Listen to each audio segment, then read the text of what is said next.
Kemudian Paulus meninggalkan Athena, lalu pergi ke Korintus. Di Korintus ia berjumpa dengan seorang Yahudi bernama Aquila, yang berasal dari Pontus. Ia baru datang dari Italia dengan Priscilla, istrinya, karena Kaisar Claudius telah memerintahkan supaya semua orang Yahudi meninggalkan Roma. Paulus singgah ke rumah mereka, dan karena mereka melakukan pekerjaan yang sama, ia tinggal bersama-sama dengan mereka. Mereka bekerja bersama-sama karena mereka sama-sama tukang kemah. Dan setiap hari sahabat Paulus berbicara dalam rumah ibadat dan berusaha meyakinkan orang-orang Yahudi dan orang-orang Yunani. Ketika Silas dan Timotius datang dari Makedonia, Paulus dengan sepenuhnya dapat memberitakan firman, di mana ia memberi kesaksian kepada orang-orang Yahudi bahwa Yesus adalah Mesias.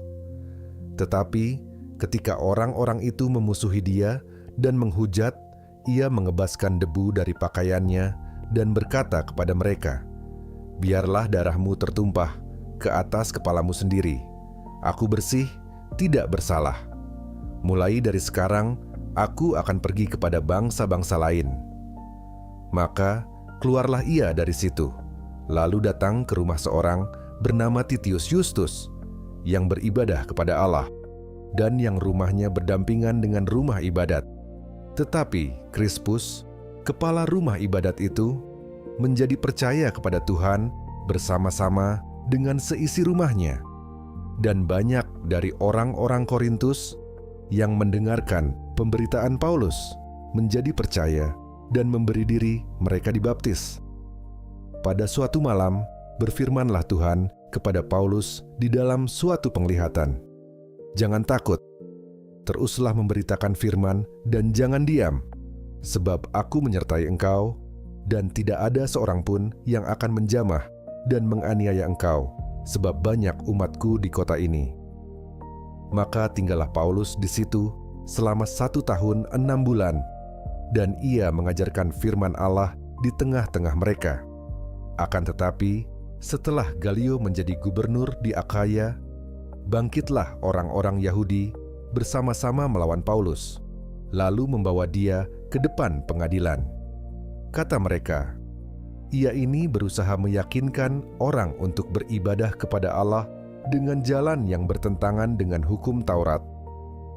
Ketika Paulus hendak mulai berbicara, berkatalah Galio kepada orang-orang Yahudi itu, "Hai orang-orang Yahudi, jika sekiranya dakwaanmu mengenai suatu pelanggaran atau kejahatan, sudahlah sepatutnya aku menerima perkaramu.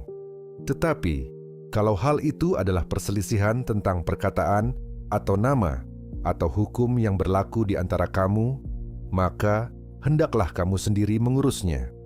Aku tidak rela menjadi hakim atas perkara yang demikian."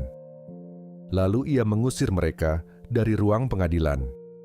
Maka orang itu semua menyerbu Sostenes, kepala rumah ibadat, lalu memukulinya di depan pengadilan itu. Tetapi Galio sama sekali tidak menghiraukan hal itu. Paulus tinggal beberapa hari lagi di Korintus. Lalu ia minta diri kepada saudara-saudara di situ dan berlayar ke Syria sesudah ia mencukur rambutnya di Kengkrea, karena ia telah bernazar. Priscilla dan Aquila menyertai dia. Lalu sampailah mereka di Efesus. Paulus meninggalkan Priscilla dan Aquila di situ. Ia sendiri masuk ke rumah ibadat dan berbicara dengan orang-orang Yahudi. Mereka minta kepadanya untuk tinggal lebih lama di situ, tetapi ia tidak mengabulkannya. Ia minta diri dan berkata, "Aku akan kembali kepada kamu jika Allah menghendakinya." Lalu bertolaklah ia dari Efesus. Ia sampai di Kaisarea, dan setelah naik ke darat dan memberi salam kepada jemaat, ia berangkat ke Antiokhia. Setelah beberapa hari lamanya ia tinggal di situ, ia berangkat pula, lalu menjelajahi seluruh tanah Galatia dan Frigia untuk meneguhkan hati semua murid. Sementara itu datanglah ke Efesus seorang Yahudi bernama Apolos, yang berasal dari Alexandria. Ia seorang yang fasih berbicara dan sangat mahir dalam soal-soal kitab suci. Ia telah menerima pengajaran dalam jalan Tuhan. Dengan bersemangat ia berbicara dan dengan teliti ia mengajar tentang Yesus, tetapi ia hanya mengetahui baptisan Yohanes.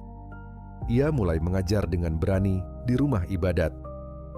Tetapi setelah Priskila dan Aquila mendengarnya, mereka membawa dia ke rumah mereka dan dengan teliti menjelaskan kepadanya jalan Allah.